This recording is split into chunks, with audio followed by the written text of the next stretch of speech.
Hi,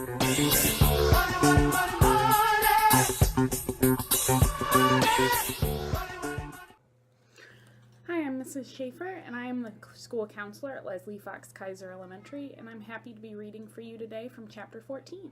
We found out in Chapter 13 that Cleo is back in business at school, but she's looking for more customers. One of Fortune's principles is that compliments win customers. Cleo's determined to win Lexi Lewis as a customer, even though she knows it will be tough. Lexi has never been nice to her.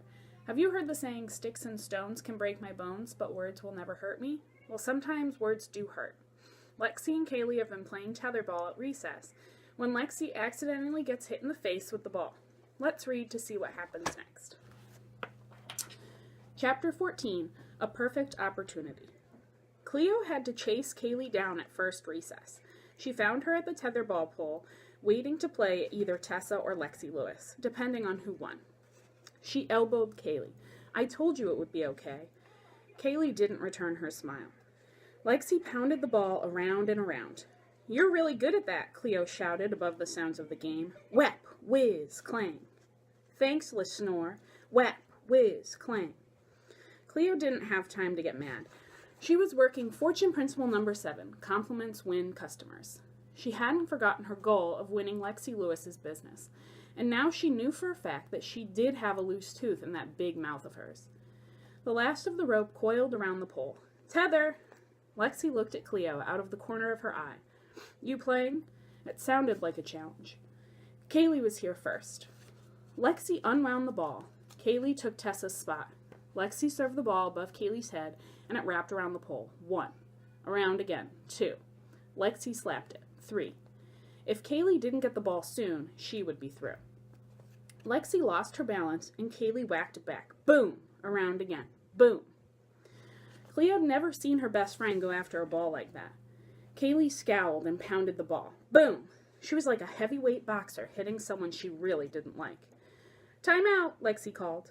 She reached down as if she dropped something on the ground. Just as she stood, Kaylee hammered the ball again, double-fisted. The ball smashed right into Lexi's face.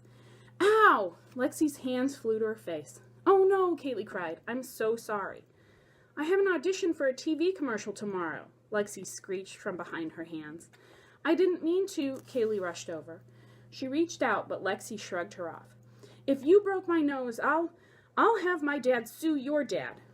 Kaylee looked at her blankly. "It's going to be swollen, I can tell. If I don't get that part, it'll be your fault." "You should get the part," Cleo crossed her arms, "because you sure know how to act." "Butt out," Snore. "She didn't even hit you that hard." Lexi lowered her hands, peering into them. Was she looking for a tooth? Fortune Principle number 5 popped into Chloe's head. A visionary sees opportunities everywhere, especially in crises.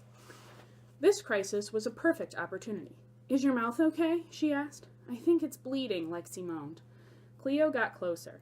"Let me look." Lexi eyed her cautiously. "It's okay. I know first aid." Lexi opened her mouth. Cleo had to stand on her toes to see inside. "There's some blood around one of your teeth. I think it might be loose." Lexi held her cheek and groaned. "A loose tooth, Cleo tapped her lips with her finger, then held the finger in the air. "I know just the place you could go to have it removed. Tessa has used our service with stunning results. Am I right, Tessa?" Tessa bared her teeth, revealing her gaps. "No," Lexi started toward the building. "I'm not going to use your stupid business." Cleo caught up with her. "My business is not stupid. It really works.